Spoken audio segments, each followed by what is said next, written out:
Welcome back to Sissy Maya. Make sure to subscribe to our channel to never miss an update. Additionally, consider subscribing to my Patreon to get access to these features, and much more. Chip Johnson bounced in place, mimicking running motions. Ever since Mr. Archer introduced the new virtual games, Chip had been spending every spare moment at the arcade. His friend Ul, who managed the arcade for Mr. Archer, had told him that his brainwaves controlled action figures on a platform above. As Chip threw a punch, the soldier on screen mirrored his move. "Look at his score climb," Becky said, eyeing the electronic display above the male action figure. The numbers increased steadily as the toy soldier ducked, rolled, and punched.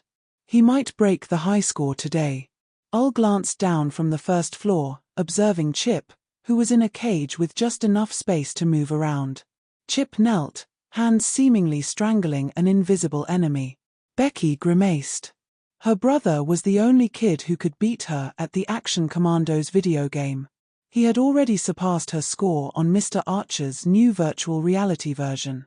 "I need to get back at him," Becky said, noticing a motionless female commando among the selectable characters.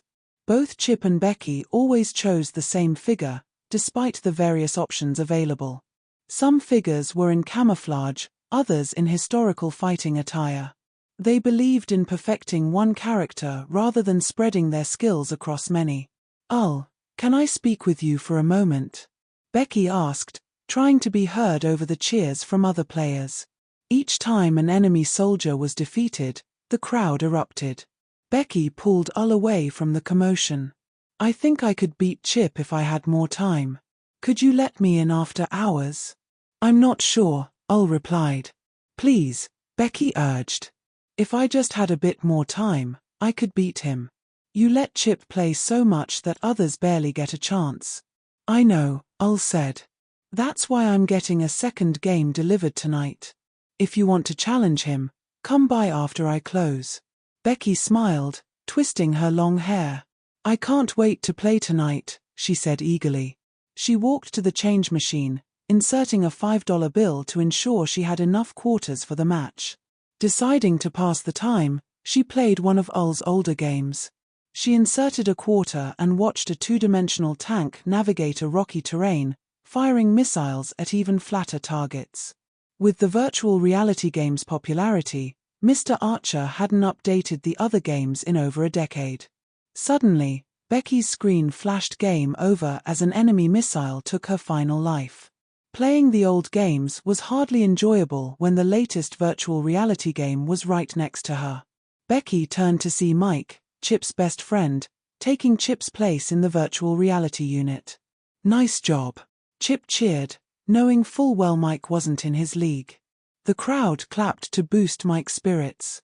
"I convinced Ul to let us compete on the new game tonight once it's set up," Becky whispered to her brother. "Let's see how you handle a real opponent without the crowd cheering you on." "Sounds good," Chip replied, grinning at Becky. When they got home, Becky checked the answering machine. Their parents were working late, so sneaking out to the arcade wouldn't be a problem. "Want some dinner before our match?" Becky asked, rummaging through the microwave meals their parents had left. "No thanks," Chip said with a smile. "I need my reflexes sharp." "Suit yourself," Becky said, putting a meal in the microwave. While waiting for it to cook, she did some quick housework to help her mother out. Soon after, as Becky finished her meal, the phone rang.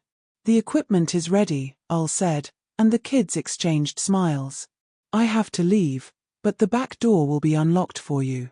"Got it," Becky replied. The kids quickly grabbed their coats and headed back to the arcade. Rain began to fall, and lightning flashed as they rode through puddles.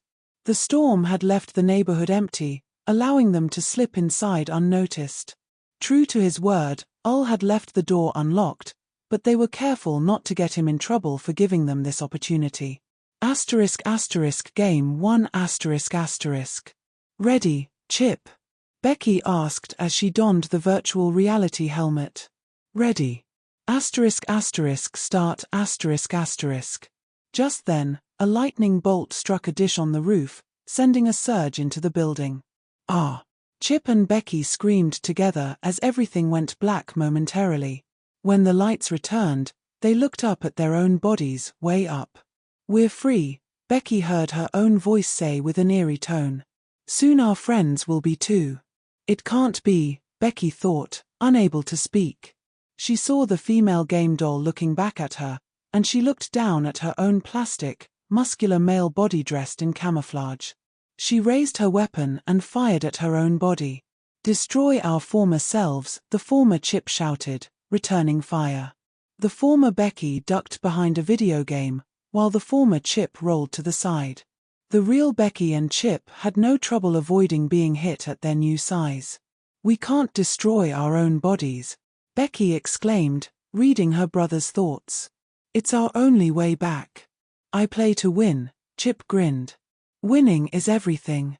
"You're insane." "Chip's mine," Chip thought, shooting his own body in the leg. The giant body toppled into a video game, causing electricity to surge through both Chip's and Becky's real bodies. "No." Becky's thoughts cried out as the power in the dolls began to drain. When Ul returned, he was horrified to find his friends' bodies lying on the floor. He called the police, and it was ruled an accidental death. Ul had to pay out of his salary to repair the virtual reality game, never realizing that every time a quarter was inserted, the souls of his best friends were trapped in the game, eternally competing against each other.